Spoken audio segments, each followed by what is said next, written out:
Πώς βγαίνεις έτσι έξω, παιδί μου? Είσαι σαν Αλβανός. Μάνα, αναρωτιέμαι συνεχώς, οι Αλβανοί είναι Κύριλλε ή εγώ σαν Αλβανός?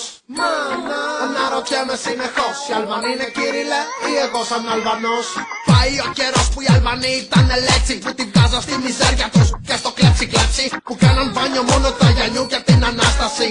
Τώρα μου φαίνεται ότι άλλαξε η κατάσταση. Τώρα φαβορεί τα γωνία, Ντολτσε Καμπάνα, λουστρίνι παπούτσι, στα κλαμπ χορεύουν το κούτσι ρε μάνα. Τώρα η καφέ πουτάνα πηδιέται μ' αυτούς. Τιμή μου ρε μάνα που είμαι σαν τους Αλβανούς. Έχω γεννηθεί Αλβάνια, το μάνο μου είναι από το Αλβάνια, το πατέρα μου είναι από το Αλβάνια. Μια κλασική συνταγή για κέικ από Αλβανούς. Κλέβουμε όλο το κέικ από τους διπλανούς.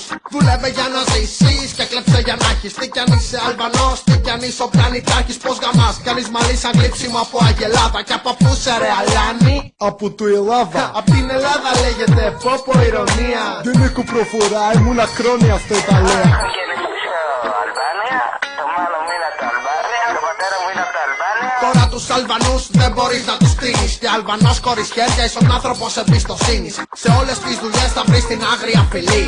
Κι όχι τους Ιτανοί, τους Αλβανοί. Τώρα γίνανε πιο πολλοί από εμάς. Και τώρα μα δεν είσαι Αλβανός, στάνταρ δεν γαμάς. Ρε μάνα τι μου τσαμπουνάς και με κολλάς συνεχώς. Οι Αλβανοί είναι Κύριλλε, όχι εγώ σαν Αλβανός. Γεια σας.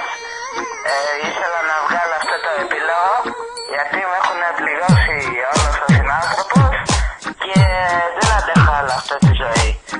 Εγώ έχω γεννηθεί σε Αλβάνια, το μάνο μου είναι από το Αλβάνια, το πατέρα μου είναι από το Αλβάνια, αλλά εγώ είμαι Ελλάδα όμως. Εγώ είμαι Ελλάδα. Άσχετα άμα με έχουν πληγώσει το σποδηματικό τα παιδιά, δεν με παίζουν ούτε μετάλλα, ούτε βόλοι, ούτε τίποτα. Τίποτα. Και εγώ ψάξα και δούλεσα σε μια εταιρεία με γιαούρτι, καθάρισα τα γιαούρτια, βούλτα στο πάτωμα. Είχα και μια κοπέλα, τη Λέκα, τη καθαρίστρια. Εμείς είμαστε